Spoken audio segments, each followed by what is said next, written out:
పిల్లల్ని ఓసారి ఎల్బీ నగర్లో నన్ను ఒకసారి పిలిచారు. యాక్చువల్గా మార్చి 8 అంతర్జాతీయ మహిళా దినం సందర్భంగా రోటరీ క్లబ్ వారు ఒక చిన్న స్కూల్ అండ్ కాలేజీ రెసిడెన్షియల్ వాళ్ళతో కలిసి అని ఎవరు ఉంటారని అడిగానండి. అందరూ పీజీ డిగ్రీ చేసిన ఆడపిల్లలు ఉంటారండి అని. మనం చెక్కి అద్భుతమైన స్పీచ్ తయారు చేసుకున్నాం. యాక్చువల్గా రాణి రుద్రమదేవి గురించి, ఝాన్సీ లక్ష్మీబాయి గురించి, మొత్తం స్త్రీ జాతిలో ఎంతమంది అయితే ఉన్నారో వాళ్ళందరూ లిస్ట్ తయారు చేసుకుని లోపల మంచి కంటెంట్ పెట్టుకుని వెళ్ళాను నేను.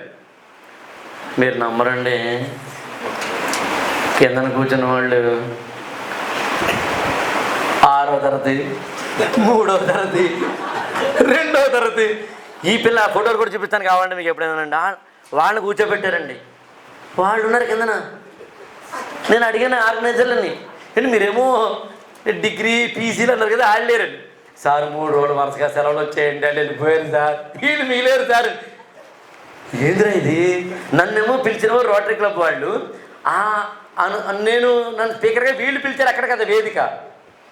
అందుకని ఏంటంటే నా దగ్గరికి వచ్చి హైమావాడు యాక్చువల్గా బ్రదర్ ఏమనుకోనంటే, రాఘవ ఈ ఫెయిల్ అయ్యేలా ఉంది, వెళ్ళిపోదామా, ఏమైంది అదే ఈ పిల్లలు చూపి వాళ్ళు రారట, పీజీను డిగ్రీ చేసిన పిల్లలు, మేము ఎందుకు వెళ్ళిపోవాలన్నాను. అదేంటి వీళ్ళకి ఏం చెప్తాము, వీళ్ళకి ఎందుకు చెప్తాము, ఎందుకు చెప్పలేము. వీలైతే ఒక 50 చాక్లెట్లు మాత్రం తెప్పించండి అన్నాను. 50 చాక్లెట్లు, పెన్సిళ్ళు, రబ్బర్లు తెప్పించాను. ఆ ఖర్చు తప్ప ఏమక్కర్లేదన్నాను. పక్కనే షాప్, మంచిలో కాండి షాప్ తెప్పించారు. మీరు నమ్ముతారు లేదో, చక్కగా పిల్లలు కూర్చోబెట్టానండి. కుర్చీలో కూర్చోరా, కొంచెం వాళ్ళకన్నా దగ్గరలో ఉండే కుర్చీలు ఇలా కూర్చున్నానండి. బుజ్జి పిల్లలు వాళ్ళు ఇలాగా ఏజ్ని బట్టి 6 ఏళ్ల పిల్లలు ఇక్కడ, 7 ఏళ్ల పిల్లలు అక్కడ, 8 ఏళ్ల పిల్లలు అక్కడ, 9 ఏళ్ల పిల్లలు అక్కడ, 10 ఏళ్ల పిల్లలు అక్కడ అలా కూర్చోబెట్టానండి. అర్థమైందా? ఓ పెన్సిల్ తీయడం, ఓ క్వశ్చన్ అడగడం, సమాధానం చెప్తావా, పెన్సిల్ ఇస్తాను. రబ్బర్ తీయడం, ఎరేజర్ అంటాం కదా, తీయడం. లేదా కనుక ఏదో ఉంటాయి కదా పేర్లు ఏదో ఉంటాయి యాక్చువల్గా, షార్ప్నర్ తీయడం. వచ్చిన చాక్లెట్ ఏది కావాలి. ఆ మూల అమ్మాయి నేను చెప్తాను అని అరుస్తుంది. యాక్చువల్గాను ఆమె దగ్గరికి వెళ్ళి ఇవ్వడం. మీరు నమ్మరు సార్, 2 గంటలు మాట్లాడానండి. 2 hours. కిందన కూర్చున్న వాళ్ళు బాగా వింటే మాట్లాడతాను, గట్టి గుట్టేం కాదు. ఏసీ హాల్ ఇస్తే మాట్లాడతాను, గట్టి గుట్టేం కాదు. మైకు బాగుండి ఏసీ హాల్ ఉండి కిందన కూర్చున్న వాళ్ళందరూ అలాగే వినేవాళ్ళైతే నువ్వేంటి ఊరికేనే చెప్తా. నేను చెంచల్ కూడా జైల్లో ఉన్న ఖైదీలతోటి మాట్లాడాను, ఆ ఖైదీలని ట్రైనింగ్ చేసే ఆఫీసర్లతోటి మాట్లాడాను. నాకు ఎంతవరకు ఒక్కరితోటే మాట్లాడలేదు. నాకు తెలిసి అది కూడా మాట్లాడితే నా జన్మ చరితార్థం అవుతుంది. ఏంటంటే ఎవరమ్మో శ్మశానంలో ఉన్న శవాలతో మాట్లాడాలని కోరిక. వాళ్ళు పోయినోళ్ళు కూడా లేచి వచ్చి నిలబడాలండి. అది కదా అండి మోటివేషనల్ స్పీకర్ అంటే. దీంతో శవాలనైనా నేను లేపుతాను అంటే ఇక్కడ ఉన్న మీలో చాలామంది మీరు నమ్మరండి. ఇలా దానికి కూడా చప్పట్లవట్లేదు కదా.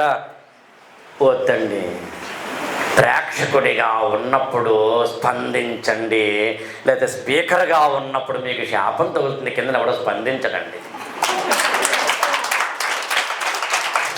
For every action there is equal and opposite reaction. కాబట్టి అక్కడ కూర్చున్నప్పుడు స్పందించండి. ఇంతవరకు మానవుడు, ఐ రిపీట్ దిస్ వర్డ్, మానవుడు దాకా ఎందుకు, భారతీయుడు మొట్టమొదటిగా మచ్చిక చేసుకున్న జంతువు పేరేంటంటే కుక్క. ఈ వాటికి 12,000 సంవత్సరాల కిందట మొట్టమొదటిసారిగా భారతదేశంలో ఉన్న భారతీయుడు మొట్టమొదటిగా మచ్చిక చేసుకున్న ఏదైనా ఉందంటే శునకం అంటే కుక్క. మొత్తం జంతు జాతిలో కేవలం 12 ఏళ్ళు మాత్రమే బతికేది ఏదైనా ఉందంటే కుక్క. ఎందుకు అలాగా అంటే తాబేలు 250 సంవత్సరాలు బతుకుతుంది, కుక్క మాత్రం 12 ఏళ్ళే బతుకుతుంది. ఎందుకంటే తాబేలు ఊపిరిని మెల్లగా తీసుకుంటుంది. మెల్లగా ఊపిరి తీసుకున్న వాళ్ళకి ఆయుష్ ఎక్కువ ఉంటుంది. కుక్క ఊపిరిని అని తీసుకుంటుంది, ఆ ఆయుష్ తక్కువ ఉంటుంది. కుక్కను ఆయన కొడితే దాని మీద గంట సేపు మాట్లాడగలిగితే నువ్వు బెస్ట్ స్పీకర్వి, మాట్లాడలేకపోతే మైక్ పట్టుకోవడం మానేరా తమ్ముడు జల్లాయి. ఇందాక నా చేత ఒక శివుడికి అభిషేకం చేయించాడు సదా వెంకట్. ఆయన చెప్పుకుంటూ వచ్చాడు. యాక్చువల్గా అక్కడ ఇదంతా అనుకోకుండా జరిగిందండి. ఇక్కడేమో రుద్రాక్ష, ఇక్కడ ఇంకొకటి ఎలా అంటే మారేడు, అంటే అనుకోకుండా జరిగిన ఇది అని. నేను అలా ఆయన మీద నీళ్లు పోస్తుంటే నాకు కథ గుర్తొచ్చింది. ఓ ఊర్లో ఒక దొంగ ఉన్నాడట. ఏదో గుళ్ళు ఏవో పట్టుకుపోతే అందరూ తరివేరట.